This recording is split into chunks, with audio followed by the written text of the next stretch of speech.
everyone, welcome to my channel Mind Atlas. Today we will read about the conventional resources from the chapter Minerals and the Energy Resources. जो हमारे 3 parts थे इस chapter के, उसमें हमने minerals के बारे में पढ़ा, क्या क्या होते हैं, और डिफरेंट टाइप्स ऑफ मिनरल्स के बारे में पढ़ा, नॉन फेरस फेरस मिनरल्स के बारे में पढ़ा. आज हम पढ़ेंगे conventional resources. Later we will discuss about the non-conventional resources. So first we will talk about the conventional resources. Okay. So first we will discuss about what is energy resources. तो energy resources क्या होते हैं? Energy is needed for cooking, lighting, heating, transport and the industries. तो जो energy है, जो energy resources हैं, तो हमें energy किसके लिए चाहिए? हमें energy जो ऊर्जा है वो किसके लिए चाहिए? उससे हम एनर्जी से हम क्या करते हैं? कुकिंग करते हैं, हीटिंग करते हैं, ट्रांसपोर्टेशन किससे होती है? एनर्जी से ही होती है. जो इंडस्ट्रीज हैं वो रन करती हैं किसके बाय होती हैं? By the energy resources. Okay, तो इसके सोर्सेज कौन से हैं? जो रिसोर्सेज कौन से हैं? Energy resources.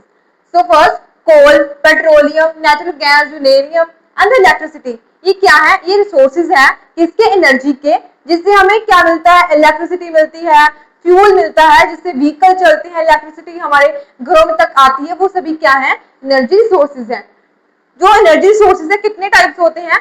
Conventional resources and the non conventional resources. तो first we will talk about the conventional resources, later we will discuss about the non conventional resources. So conventional resources, conventional resources firewood, cattle, dung, coal, petroleum, natural gas, hydel and thermal क्या energy, ये सभी क्या है? Hydro thermal electricity, ये सभी क्या है? ये कन्वेंशनल रिसोर्सेज हैं. And the non conventional resources कौन से हैं? जैसे हमें सोलर से क्या प्रोड्यूस किया? Solar energy. वाइंड से हमने इलेक्ट्रिसिटी प्रोड्यूस की, थर्मल से की. ऐसे जो सभी tide energy, geothermal energy, biogas and atomic energy, ये सभी क्या है? नॉन कन्वेंशनल रिसोर्सेज हैं. तो हम नॉन कन्वेंशनल नेक्स्ट पार्ट में पढ़ेंगे. इस पार्ट में हम पढ़ेंगे only about the conventional resources. Okay, जो एनर्जी रिसोर्सेज वो क्या होते हैं?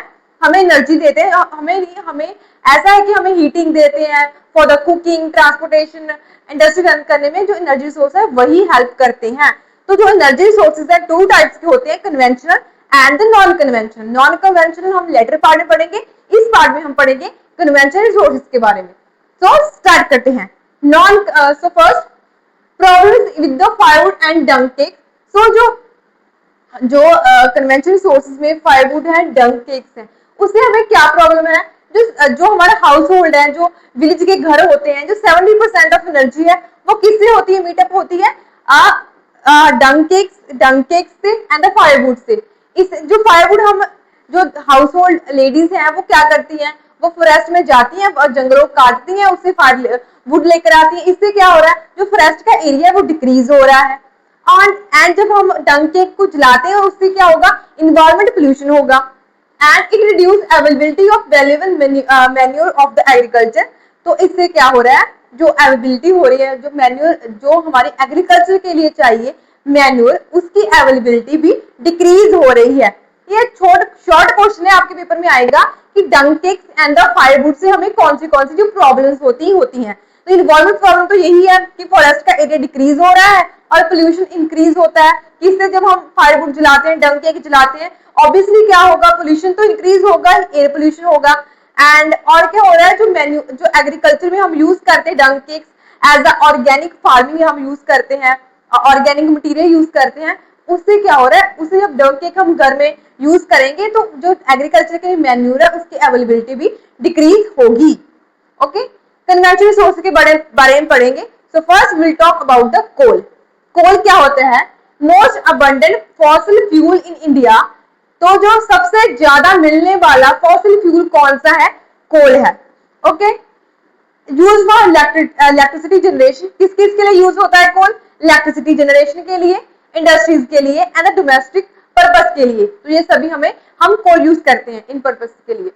Formed by compression on plants material over millions of years.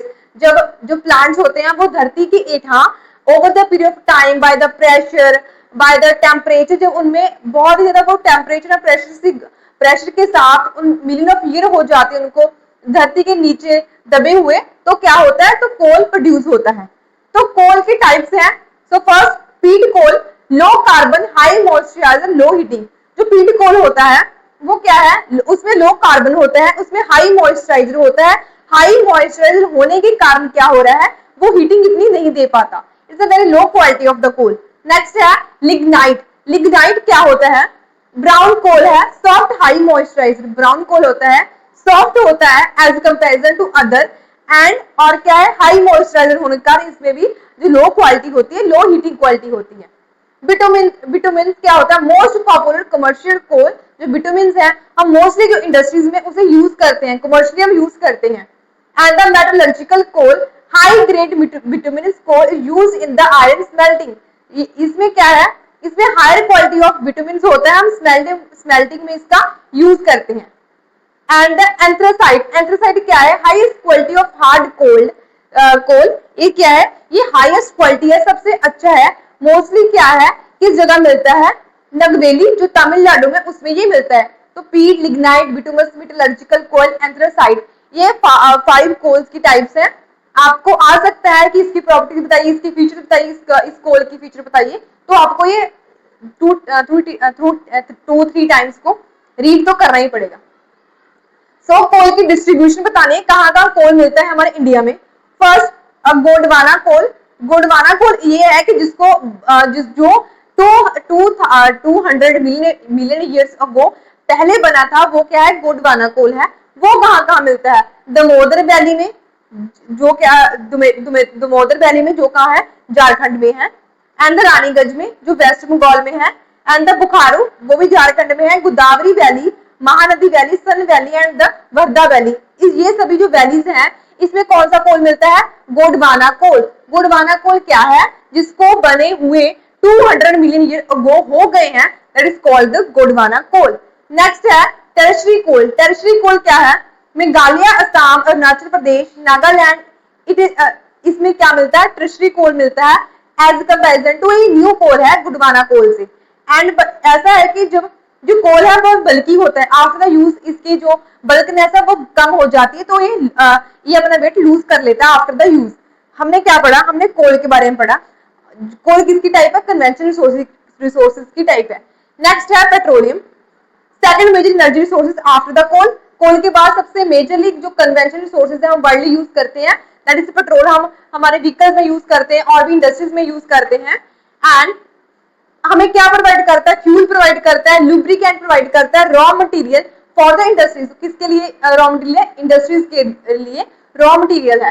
तो रिफाइनरीज, रिफाइनरीज कहाँ कहाँ है, card nodal industry because they support synthetic textile industry, fertilizer industries and the chemical industries. इसे हम क्या कहते हैं, जो पेट्रोलियम है वो उसे हम क्या कहते हैं, नोडल इंडस्ट्रीज कहते हैं, नोडल इंडस्ट्री कहते हैं। पेट्रोलियम की जो रिफाइनरीज होती हैं उसे हम क्या कहते हैं, नोडल इंडस्ट्रीज कहते हैं। क्यों कहते हैं, क्योंकि ये मोस्टली जो हमारी जो सिंथेटिक टेक्सटाइल इंडस्ट्रीज होती हैं, फर्टिलाइजर इंडस्ट्रीज होती हैं एंड द केमिकल इंडस्ट्रीज होती है, उसे ये सपोर्ट करता है। उसके बिना ये सब जो इंडस्ट्रीज है नहीं अच्छे से वर्क कर पाती।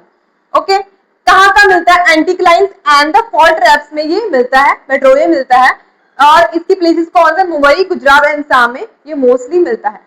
ओके, तो natural gas, third one is natural gas, clean fuel, industrial raw material, petrochemical industries. जो नेचुरल गैस है, जब हम पेट्रोलियम को निकालते हैं उसके साथ ही हमें नेचुरल गैस मिलती है। ये पेट्रोलियम के साथ ही पाई जाती है, जब हम पेट्रोलियम निकालेंगे उसके साथ ही नेचुरल गैस भी मिलेगी। एंड ये क्या है, क्लीन फ्यूल है, ये इंडस्ट्रियल रॉ मटेरियल के टाइप में काम करता है। ये रॉ मटेरियल के यूज होता है as a use of raw material industries में। एंड ये पेट्रोकेमिकल इंडस्ट्रीज में मोस्टली यूज होता है। इसकी एडवांटेज कौन सी है, इससे जो कार्बन डाइऑक्साइड है उसकी एमिशन कम होती है। जब इसको हम यूज करेंगे इससे कार्बन डाइऑक्साइड कम निकलेगी और पोल्यूशन कम होगा, हीट भी कम होगी, ग्लोबल वार्मिंग कम होगी। सो कनेक्टेड, इन्वायरमेंट फ्रेंडली है क्योंकि कार्बन डाइऑक्साइड कम निकलती है। And fuel for present century, mostly जो कंट्रीज हैं वो सभी क्या कह रही है कि हमें वर्ल्डली सीएनजी को, नेचुरल गैस को यूज करना चाहिए। Okay, Krishna, Godavari, Mumbai high, gulf of Bombay and Andaman Nicobar island में ये इसके मेजर रिजर्व्स हैं। और इंपॉर्टेंट पाइपलाइन कौन सी है सीएनजी की, हजीरा, बीजापुर, जगदीशपुर HVJ पाइपलाइन। आपको ये याद रखनी पड़ेगी कि मोस्ट इंपॉर्टेंट पाइपलाइन है किसकी, सीएनजी की। इसकी लेंथ है कि 1700 किलोमीटर है। कनेक्ट, ये मुंबई हाई को कनेक्ट करते हैं किसके साथ, basin gas field with industries के साथ। ओके, ये कनेक्ट करते हैं मुंबई हाई को बेसिन गैस इंडस्ट्रीज की पाइपलाइन के साथ। ओके, यूज ऑफ सीएनजी, तो इसके यूजेस क्या क्या हैं, रिप्लेस लिक्विड फ्यूजन व्हीकल्स, जो हम पेट्रोलियम और डीजल यूज करते हैं उसे रिप्लेस कर दिया है सीएनजी ने, और इससे क्या हो रहा है, पोल्यूशन कम हो रहा है एंड मोस्ट इन्वायरमेंट फ्रेंडली, हम इसको क्या कह सकते हैं, फ्यूल कह सकते हैं, एंड इन्वायरमेंट फ्रेंडली है, ये तो हमने बता दिया। नेक्स्ट है इलेक्ट्रिसिटी। इलेक्ट्रिसिटी हमें किस किस से मिलती है, हमें पानी से हम जनरेट कर सकते हैं, वाइन से जनरेट कर सकते हैं, सोलर से हम जनरेट कर सकते हैं electricity. So first hydro electricity, जब डैम्स है, डैम्स में पानी निकलता है, जाता है, फ्लोइंग वाटर जाता है और बाय द प्रेशर क्या होता है, इलेक्ट्रिसिटी जनरेट होती है, इसे क्या कहते हैं, हाइड्रो इलेक्ट्रिसिटी।